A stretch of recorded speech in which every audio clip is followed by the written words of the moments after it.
Halo semuanya, kami dari Divisi Remaja KPAR kembali lagi membawakan podcast.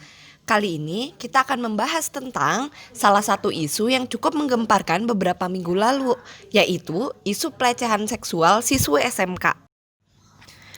Jadi, pada bulan Februari tahun 2020, viral sebuah video yang cukup menggemparkan di media sosial.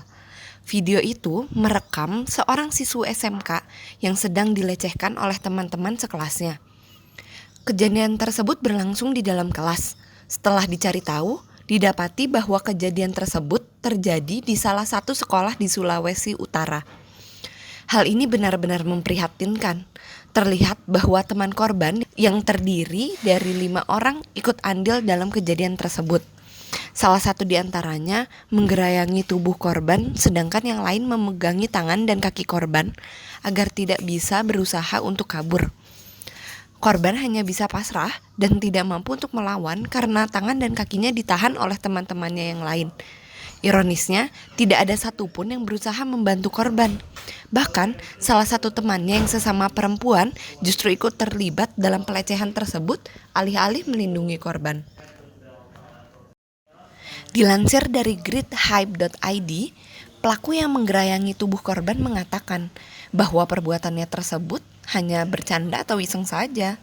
Mereka pun mengatakan bahwa tidak menyangka akan terjadi seperti ini dan menyesal atas apa yang telah dilakukan. Pelecehan seksual sebenarnya berbeda loh dari bullying, walaupun kerap dianggap sama.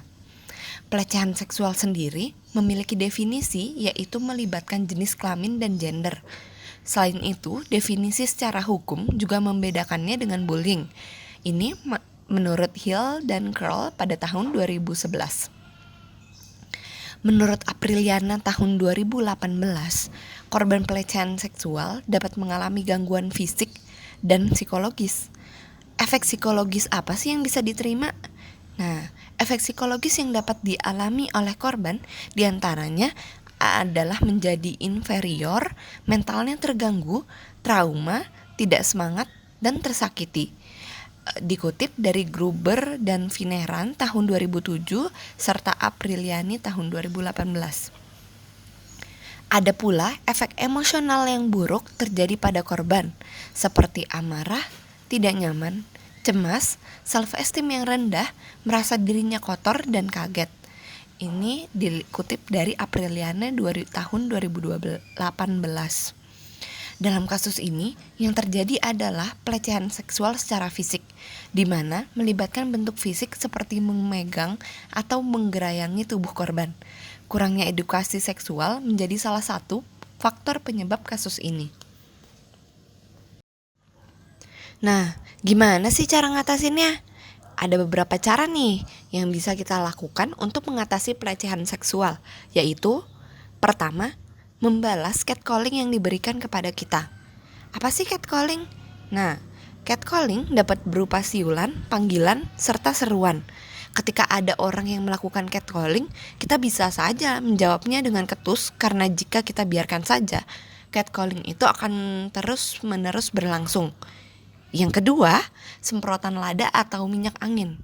Kedua benda ini dapat kita jadikan senjata ketika ada orang yang berniat tidak baik kepada kita, sehingga kita dapat melakukan penyemprotan pada daerah mata dan hidung agar kita bisa melarikan diri.